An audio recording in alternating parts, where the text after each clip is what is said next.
Hey y'all, welcome back to Dots and Beyond. I'm Beth. Today we are setting up my son's custom bullet journal for January 2024. Let's go ahead and get started. This is my son's bullet journal. It is from the Archer and Olive Halloween 2023 collection, and it is just stunning.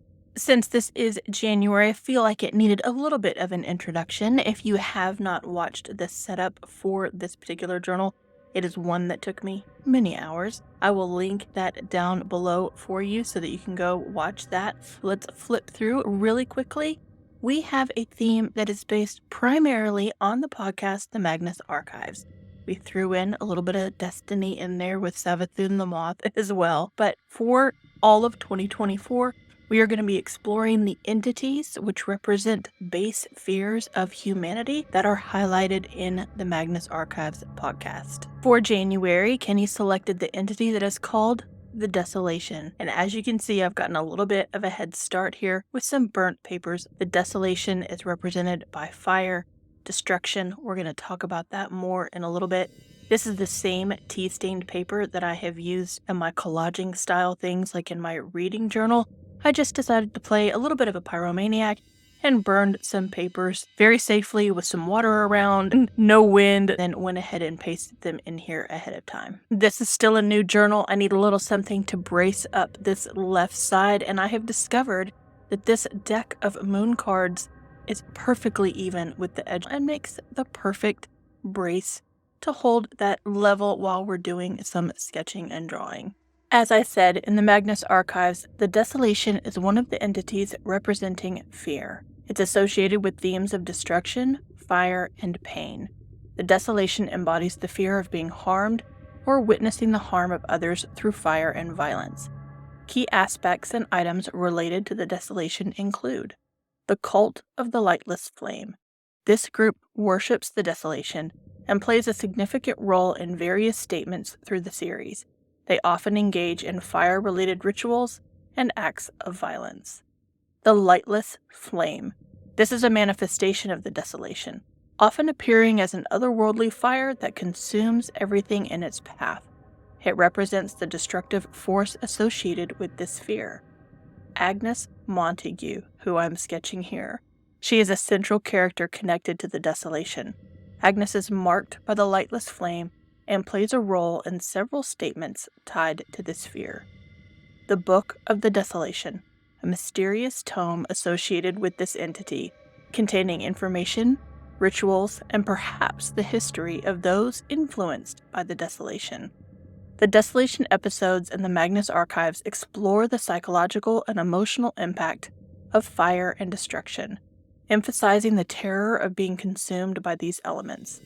The fear of helplessness and the loss of control in the face of fiery destruction is a central theme within the aspect of the series. While Kenny may pick the overall theme for his journal, I'm the one that gets to surprise him with a quote every month.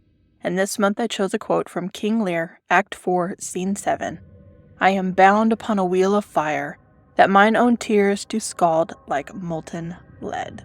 For the color palette in this setup, I chose two Ohuhu markers. Number 1 Ohuhu is a red, and number 152 Ohuhu is an orange. And I am blending those together where I can in order to just kind of get that fiery red color. Agnes does have fiery red hair. She was born into flames without giving too much away in the Magnus Archives lore.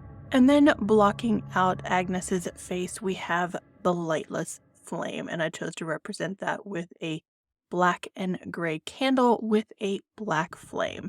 The gray is a Tombow N75. The black is a Tombow Furunosuke. I do typically prefer it to get a solid black. This one, however, is wearing out on me, so I am going to come back across these black bits with a regular black Tombow, really to darken it up and make it look like a stark black. I did all of the outlining with a 0.08 Pigmamicron because I wanted it to be a little bit thicker of a line.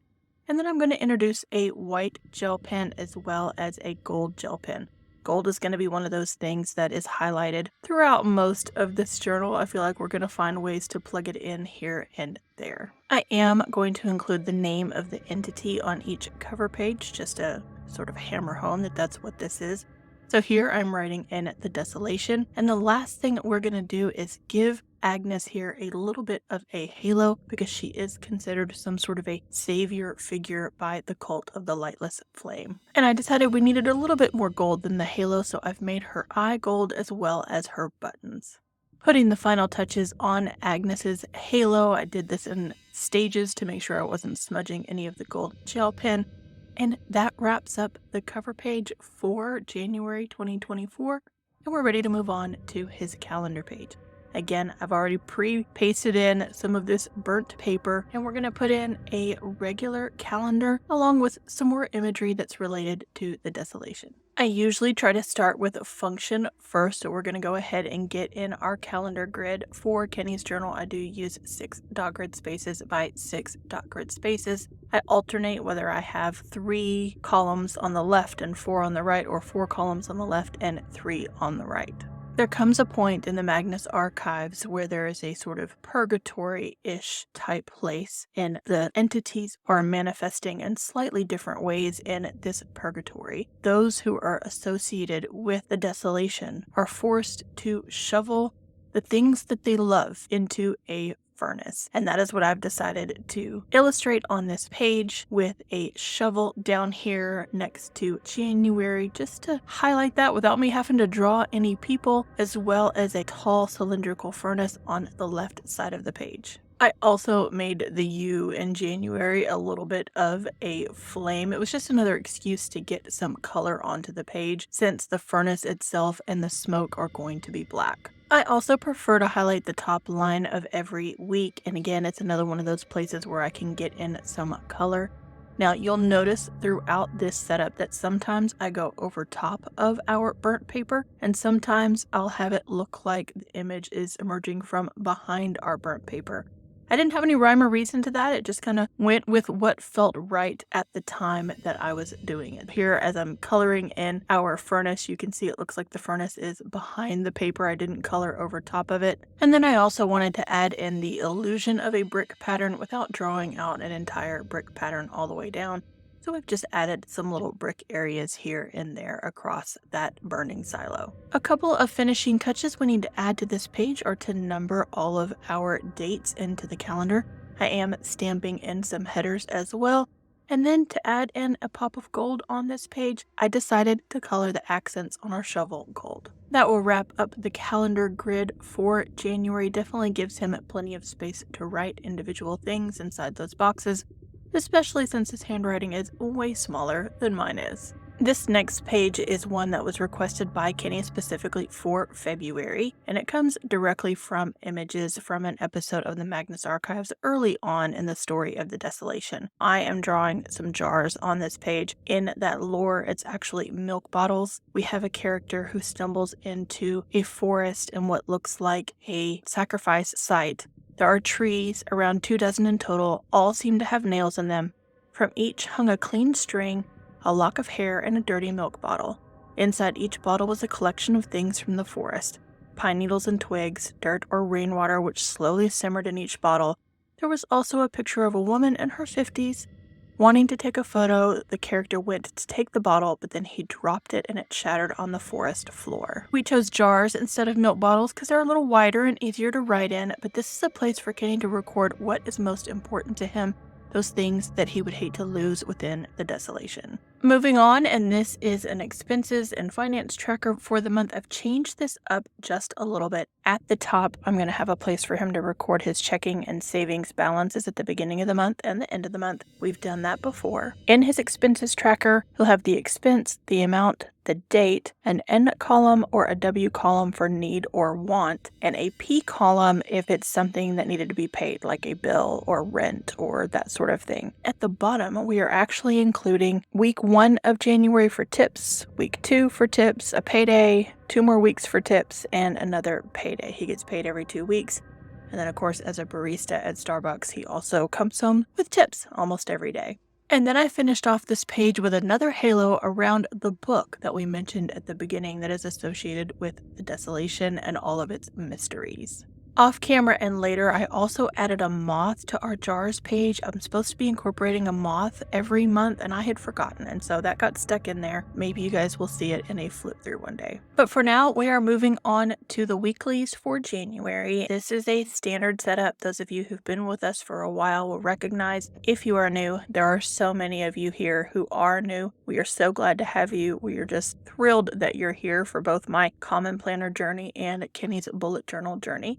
We typically do 2 weeks on one spread. 1 week on one side, 1 week on the other side. That's plenty of space for him. We have a small space for each day of the week on either side, and then a rolling weekly task list for the Alistair method, where he can put in things that he needs to get done for the week. I also include a mini calendar somewhere on the page, as well as leave a little bit of room for some artwork. I have framed out both of his weekly pages with some little flames, and then the artwork here on this side is a representation of the cult of the lightless flame. Sometimes I do get a little more creative with the weekday headers, putting them in a circle, a bubble, a shape that represents the particular theme. I could have put all of the Monday through Sunday headers in a flame, but this week we're just going basic with Monday through Sunday on one side of the box and the 1st through the 7th and so on the other side of the box. Now, many of our entities within the Magnus Archives overlap with one another. And this is one called the web, and so I drew the web with a shadowy spider behind it, and hanging from that spider web is a flame. We will definitely learn more about the web in a future month during 2024. And that is it. That is our setup for January 1st through the 14th. And we're ready to go ahead and move on to the next set of weeklies, which I'm going to set up in a very similar fashion. I'm just going to flip-flop the calendar from the left side to the right side, and of course, change up the artwork just a little bit. Other than that, it's going to look very much the same. And the reasons for this are twofold. The first is that it works for him. I'm not going to take away a setup that works for Kenny if that's what he prefers. Doesn't matter how boring it is to y'all. If you have to see the same weekly setups month after month, as long as it's working for him. The other thing that allows us to do is because we are doing 2 weeks on a single spread, we are able to get the entirety of the year into one Archer and Olive journal that has 192 pages. For the art on this page, I added a little bit more flame worship, as well as just another image of our mysterious book, this time coming out of some flames. I did choose to do a little bit more graphic of a header. I'm going to use a white gel pen to put in our Monday through Sunday on the rolling weekly. And it reminded me how much I really do like white on black, even though I don't like working on blackout paper, but I do like it this way where it's white over the marker. Finishing off with the highlight of every other line just to make it a little bit more readable. And then I did this on the first page in gray. This time I'm using the orange, and that's drawing a vertical line to separate our days of the week. I've never done this for him in the past, so we're going to have to ask him if he likes it. And that wraps up January 15th through the 28th. We do keep our weeks in the month that has the most days in it. So the 29th, 30th, and 31st are going to fall into February. Moving to the month and wrap up, and we've changed things up a little bit here. On the left side, we're going to do a notes page, which is pretty normal, only I'm going to separate it into half notes and half playlist. He also typically likes to have a playlist page. In the past, these have been their own full pages, but we didn't think they necessarily needed to take up that much room. The other small change we made just for this month was that I put in how was December. Just a tiny little bit of reflection to get him to look back on 2023 before we look forward into the rest of the months. Now moving forward through the months, that'll probably read like, how was your February for next month, and onward. But we just wanted to have a moment of reflection here in this first setup for 2024. Another one of the entities within the Magnus Archives is the eye. And so here I've included the eye inside of a flame. I also have a globe here at the bottom because in the Desolation, there is a ritual of the scorched earth, which never quite comes to fruition, thank goodness. Once I had all of the art on the page, I then determined what color I wanted some other outlines and things to be. Decided to alternate the colors for each song in his playlist, so orange on 2 lines, one for song, one for artist, and then gray, and then orange, and then gray. Again, highlighting every other row on the notes page to make it a little bit more readable, and adding some boxes and things in and around do more and do less, as well as a tiny box around moments to remember. It's in gray. You can't see it really well on camera, but it definitely delineates that space for Kenny in the particular journal. And sometimes I do add in some ruled lines as well.